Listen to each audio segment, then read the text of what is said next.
Okay.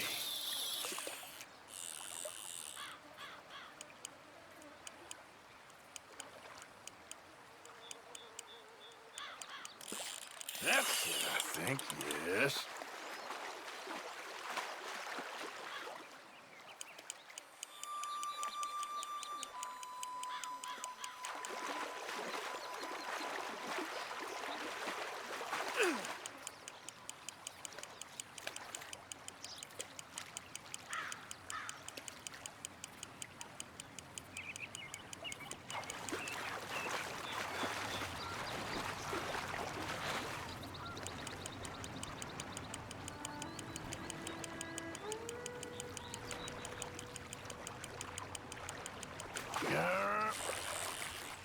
Look at you! Yes! Ha ha!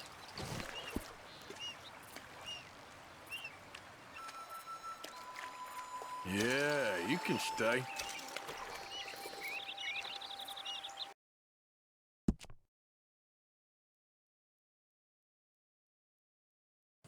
Good to see you again, mister.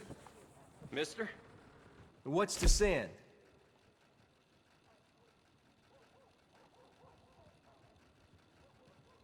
You can count on delivery. We have come to see the rule of law enacted. We will not sit idly by as people take the law into their own hands. And you, today, believe me, you will see the rule of law. I'm not a killer. Those bastards were monsters. This lady here is guilty of multiple counts of murder. Burn in hell, you bitch! Posing as a lady of ill repute to lure innocent men. You miserable sow! Stabbing them to death at their most vulnerable, then disposing of their bodies. She shows no remorse. Neither shall we. Woohoo! Let's go! The time has come for your judgment. No need to wait. Release the floor. What the hell? Christ. Let it be known that Valentine is a community of law and order. I tell you, this place is cursed. And today, law and order won out. Leave her body here to rot. Jesus. All that excitement and it didn't cost a penny.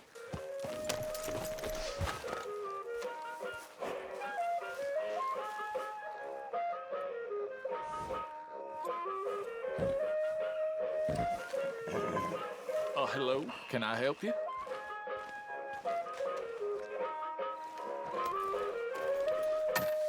Can I buy a ticket, please? Right then, just head inside the tent.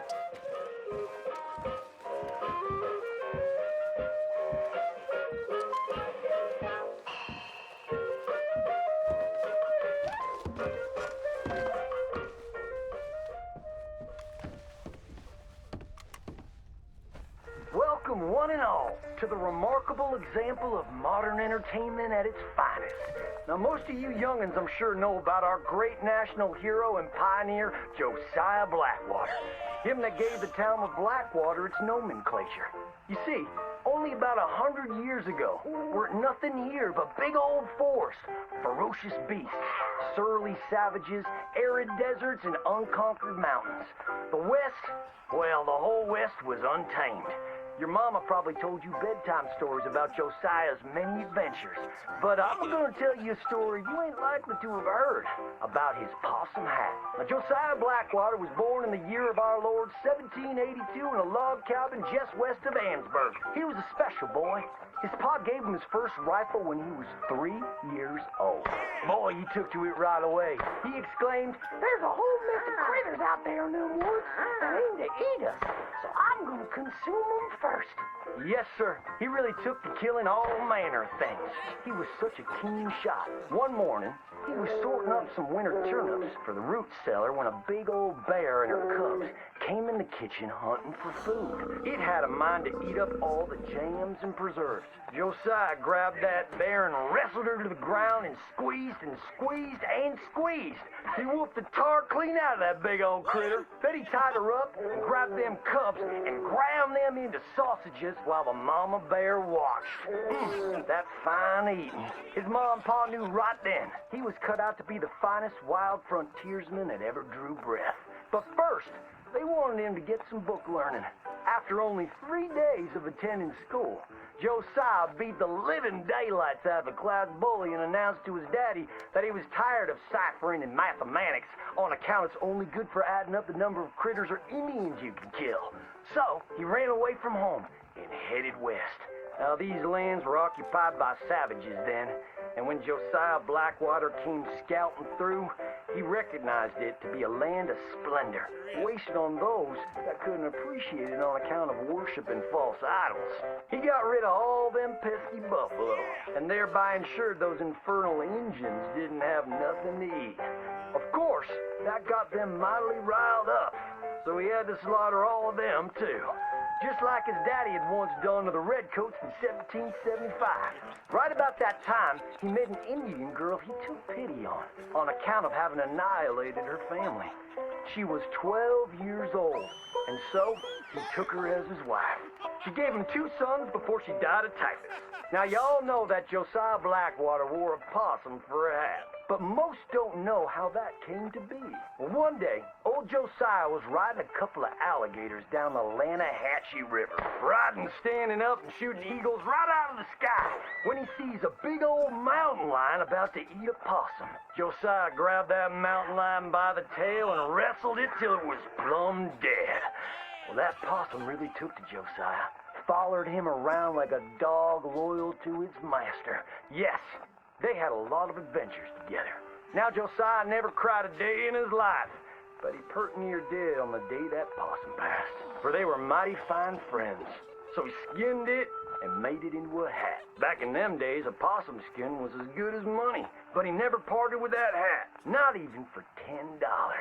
Once he founded the town of Blackwater, he sent word for settlers to come. It was the last stop in the west before San Francisco. He met a girl by the name of Rufina Helsby at a barn dance one night, took her as his wife, and settled down. Built himself a cattle empire and had 14 youngins. But Josiah Blackwater wasn't the home-loving kind, and he grew mighty restless. One day on the courthouse steps, he announced, "You may all go to hell, and I will go to Saint Denis." And so he did. Enjoyed French pursuits of strumpets and wanton gluttony, which is where he came upon the idea of running for Congress. He wore that possum hat every day as a congressman, as a reminder of where he come from, saying, "I may live in barbaric splendor, but I always remember, keep your friends close and your gun closer, because you don't know when you might have to shoot them."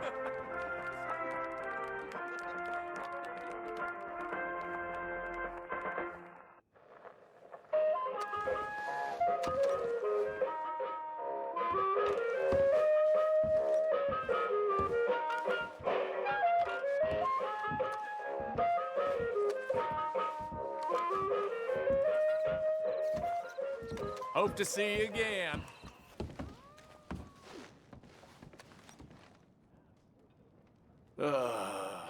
You ugly bastard. You're getting old. Old and kind of sad.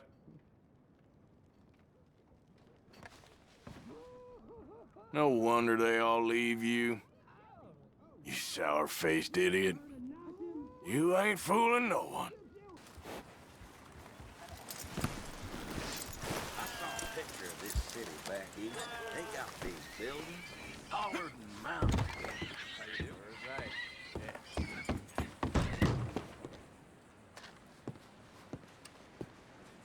Welcome back.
That's...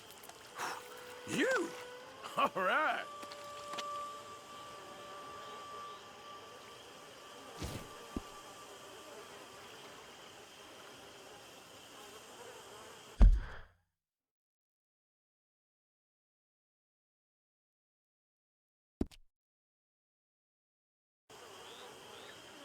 I'm keeping you, I'm afraid.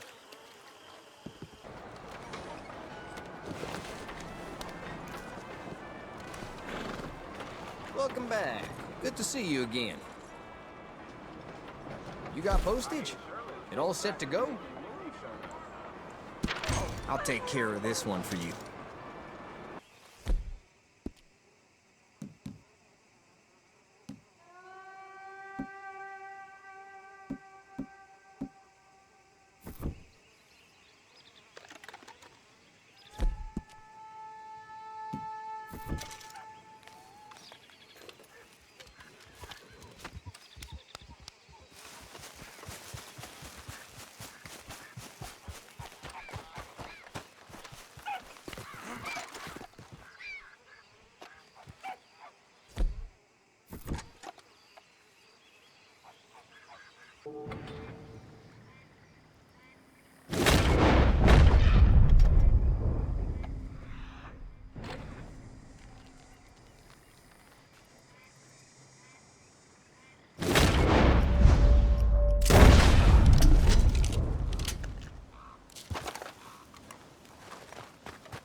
Too many Federals coming through. Remember to rest that horse sometimes.